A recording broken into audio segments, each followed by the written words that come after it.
Namaskar. Welcome to Discourse number 24. We have learnt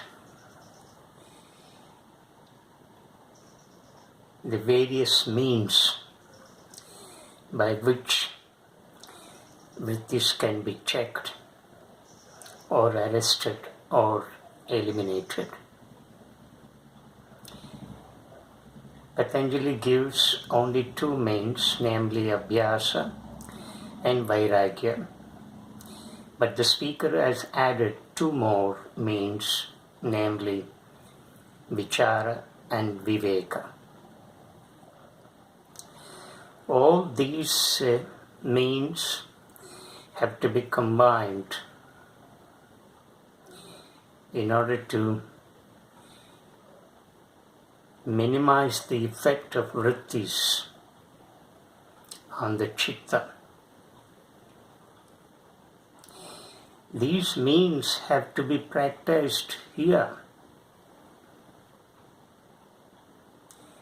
If we want to attain that state of calmness,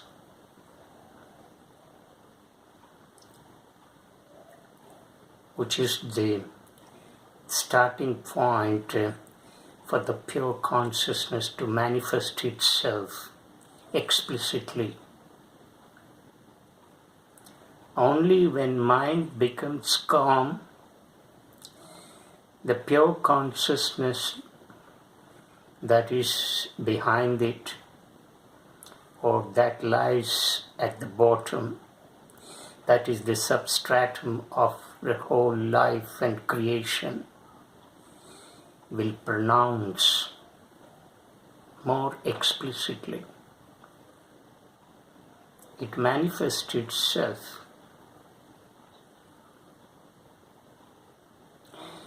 Otherwise, a troubled mind that is ridden with anxieties, fears, and so on,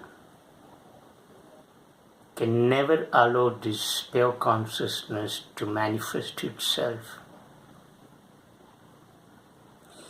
If the water is turbulent, we can see neither the sun in the day nor the moon or stars at night. When that element of turbulence is removed, the water becomes calm and static and clear. Then we can see the sun, we can see the moon and stars.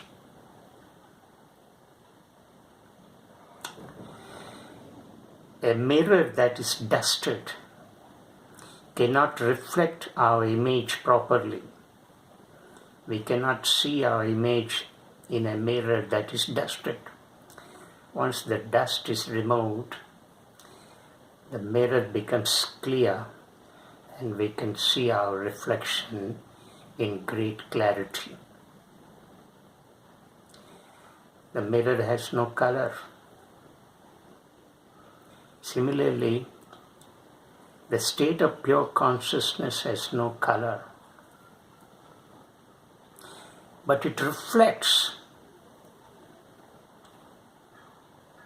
whatever the object might be in any form. That is the peculiarity of this state of pure consciousness, and that is the paradox of this pure consciousness. Therefore, how we should eliminate this turbulence which is centered in the form of vrittis, that is the fundamental question for us. And Patanjali, thousands of years ago, had examined this complexity of human mind. And he had devised, he had shown a path. He had examined this complexity of human nature And he had given a fine solution. He had shown the way, he had given the means by which the vrittis that constantly agitate this chitta can be eliminated. But listeners, we can practice all these right now, in this life, here, in this world. There is no need to go out of this world. There is no need to go to forest, change our robes, grow our beard and long hair. In all that indicate the external changes, but we want deep down a drastic, radical change within our being. That is what the contemporary man wants, not peripheral, superficial and outer changes. So the world is the best place to practice all these virtues. The world is the best place to lead a yogic life. Forest is not the right place for leading a yogic life. This is the place, because this world is complex. We have created this complex world, and here is the testing place. Here we should test our virtues. Here we should test our living and not run away from this and join some ashram or this society, that institution, and so on. We must live in this world, experiment, explore, and experience. These three we must remember. We must experiment our life. We must experiment all those the virtues. Experiment those virtues in this body and mind complex. This body is a laboratory where all virtues have to be tested. The world is a big laboratory where we should live and testify all those virtues. Constantly experiment. We need to experiment with the virtues that we have learned and acquired, and explore. Now, life is explorative. By explorative, we mean being creative. We should be very creative in our living.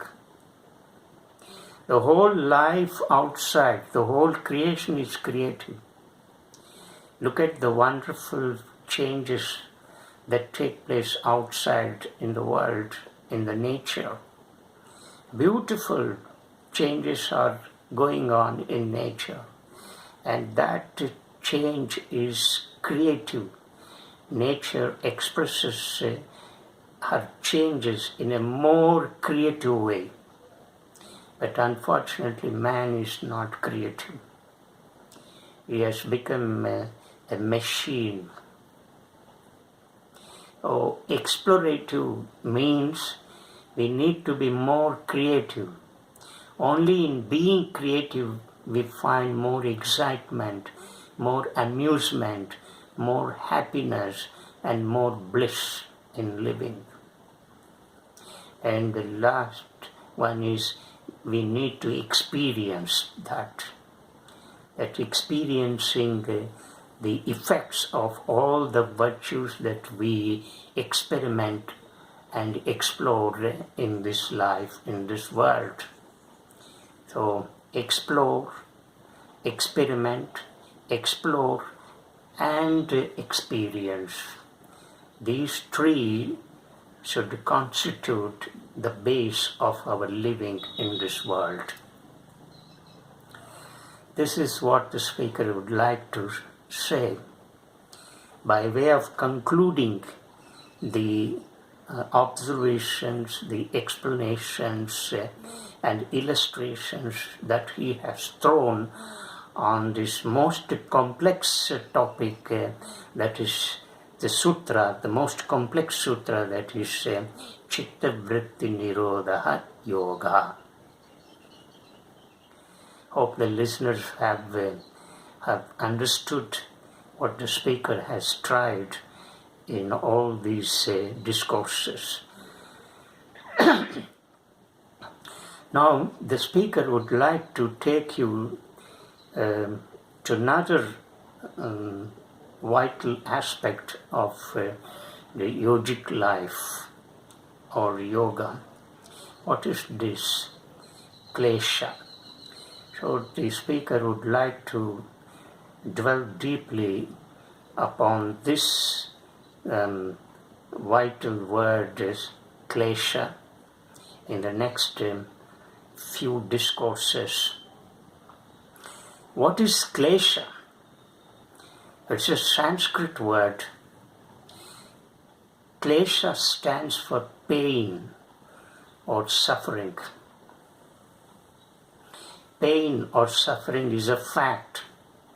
It is a reality that Oriental religions, Oriental philosophical thoughts have recognized it. In fact, the Oriental philosophy emanates from this reality of recognizing the pain as a fact. And pain and suffering is a fact. It is a reality. And it is universal. It is there everywhere. It is there in every nook and cranny of the world. So its nature is not different. Perhaps the individuals in the world or in society may have this pain or suffering in different degrees. So one may have a high degree of pain, another may have a relatively less degree of pain or suffering.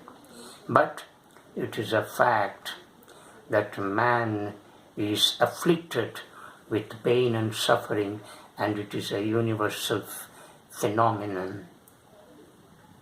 In fact, this Buddhistic philosophy is based on this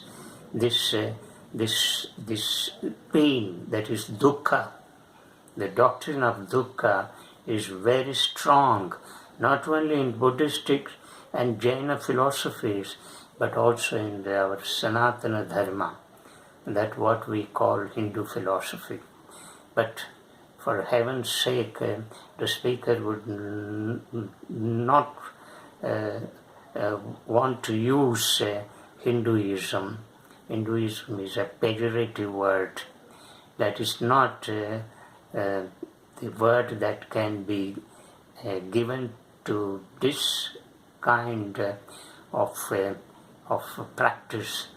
So this is not a religion.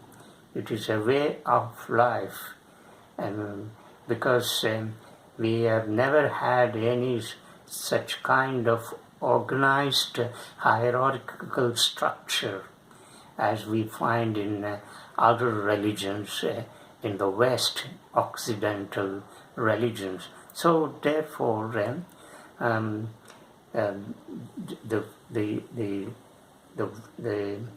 dukkha constitutes the fundamental pillar, foundation of all Oriental thinking or Oriental thought, philosophy and religions.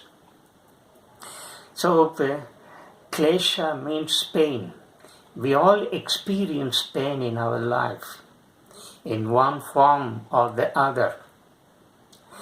Now, how can we explain this pain? What is the root cause of this pain?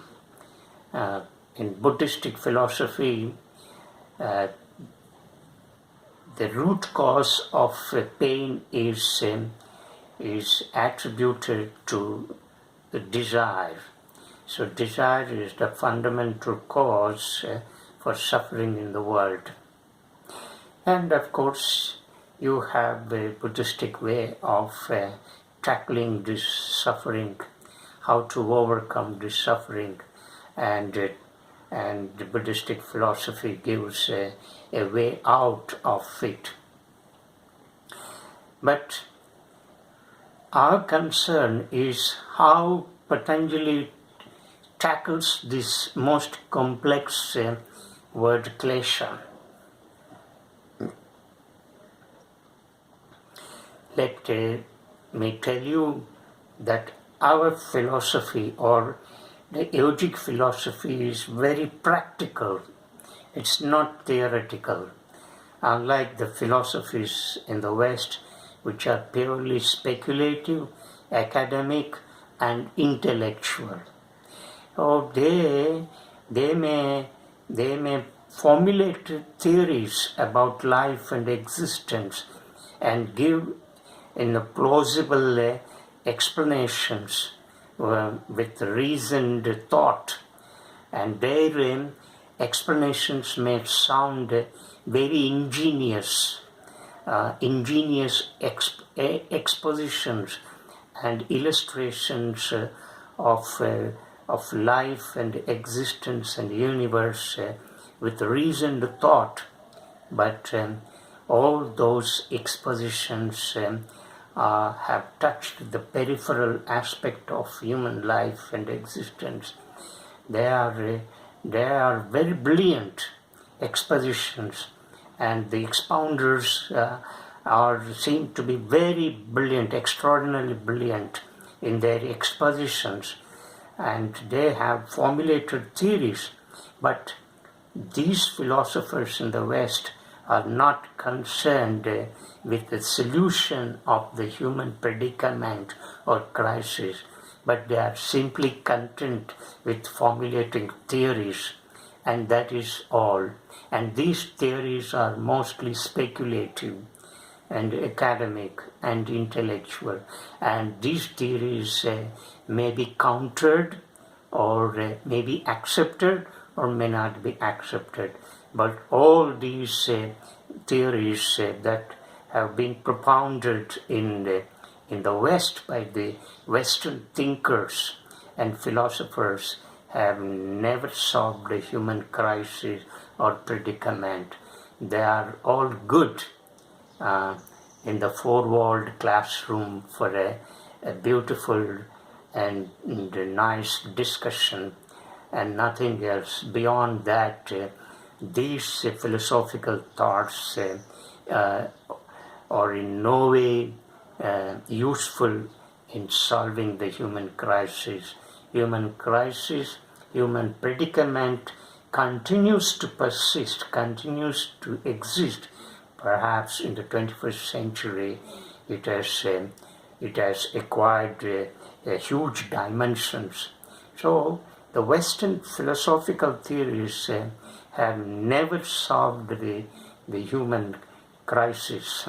They have touched only the superficial aspects of life, and they have never penetrated into the very complexity of human predicament and found solutions to it.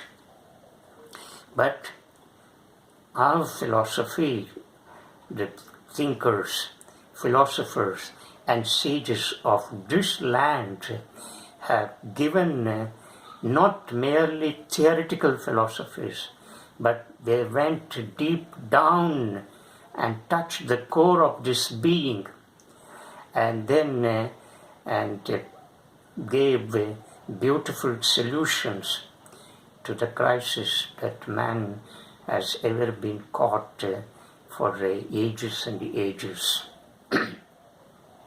So therefore, the philosophy of yoga, propounded by Patanjali and carried out by several sages in the later times, is purely practical, and it has touched the core of the human nature, and it has offered a concrete and a formidable solution to the human crisis.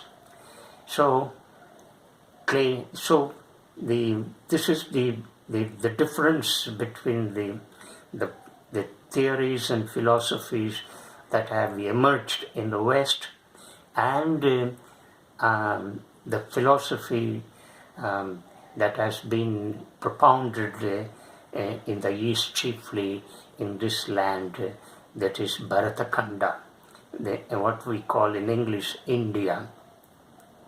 So our philosophy is purely based on experience, anubhuti. That is why our philosophy is called darshana, not in speculative sense, not in a mere theoretical sense. So our philosophy is called darshana because the word darshana means having a visionary experience. So our sages had undergone that kind of visionary experiences, and in that state of profound intuitive experiences, they had this wisdom in the form of revelations, and such revelations had been handed down to the generation after generation by mere oral tradition. So our philosophy is based on experience. So we, in fact, as the speaker has just now used the triple word, the triple E, experiment, explore, and experience. These three constitute the fundamental base of Indian philosophy, or more particularly the yogic philosophy. So klesha, as we have just now understood its translation in English for pain or suffering. Now when we talk about this pain or suffering, how this pain and suffering becomes the root cause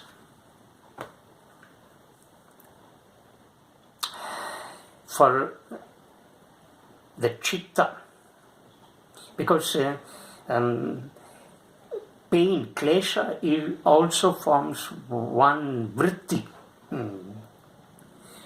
It also creates agitation, disturbance. In fact, pain terribly disturbs us. When we are afflicted with pain, we are completely lost. We almost become panic, and we undergo that kind of anxiety and fear. So our mind gets terribly agitated because pain is very turbulent, and this turbulence creates a lot of agitation in the chitta. Therefore, we can take klesha as one of the vrittis also that acts havoc on the chitta. Patanjali has explained how this klesha arises, where from pain comes. That's our concern. How does it arise? What is the root cause of pain and suffering in human life.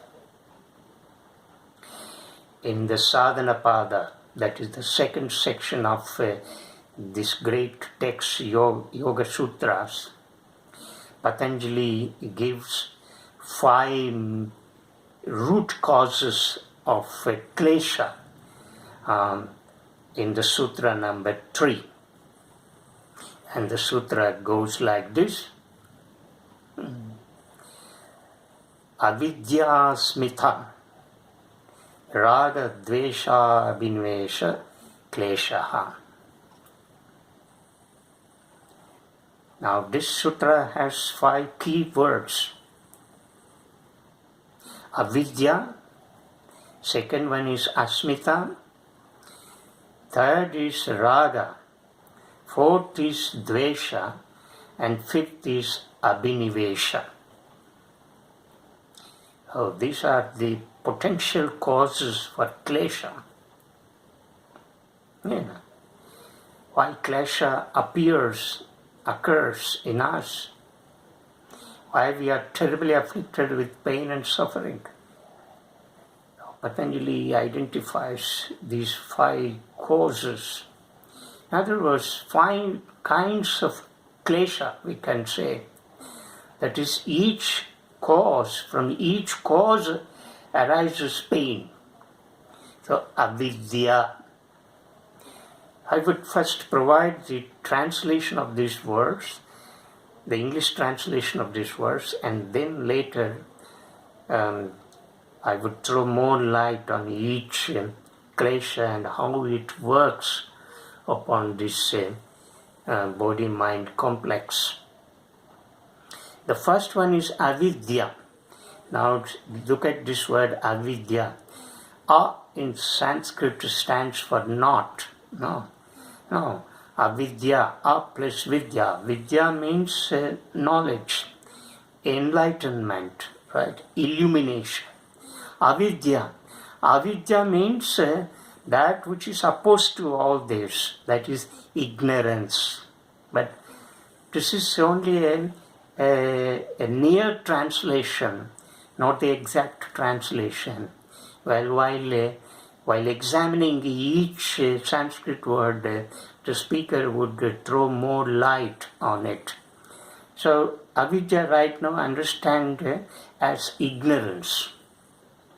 Then asmita. Asmita is another word, Sanskrit word,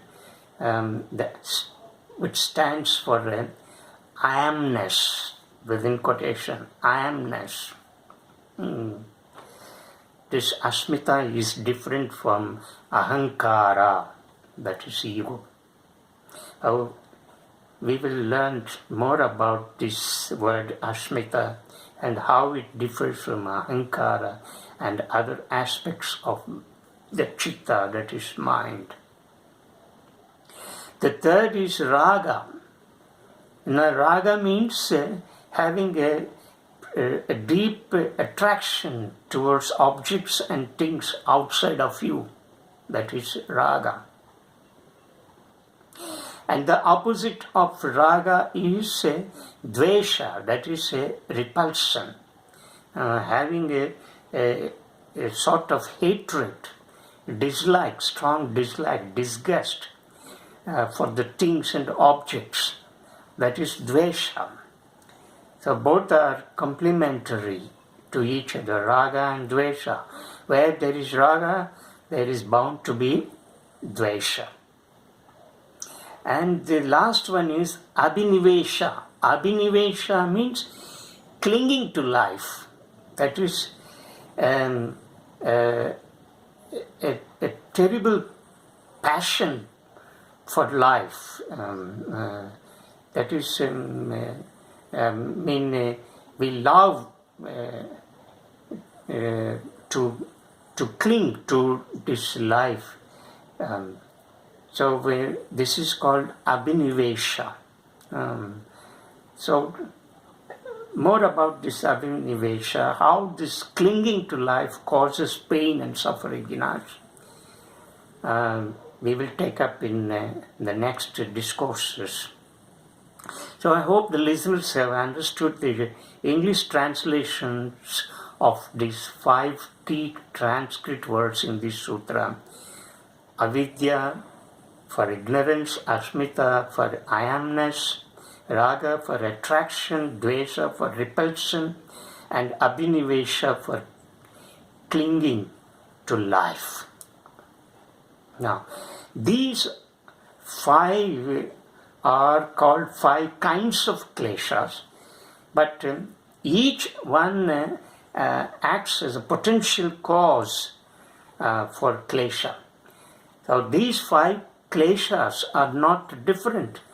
They cannot be distinguished. They cannot be studied in isolation. They are not distinct from each other. So they are complementary to each other. So they have to be studied together, not in isolation, not in distinct identity. So all these 5 kleshas have to be studied together. When we study all these 5 kleshas, then we can understand the complexity of pain, complexity of suffering, how this suffering afflicts us. So we will have a broad understanding of what suffering is, and we will understand how Patanjali has beautifully and scientifically explained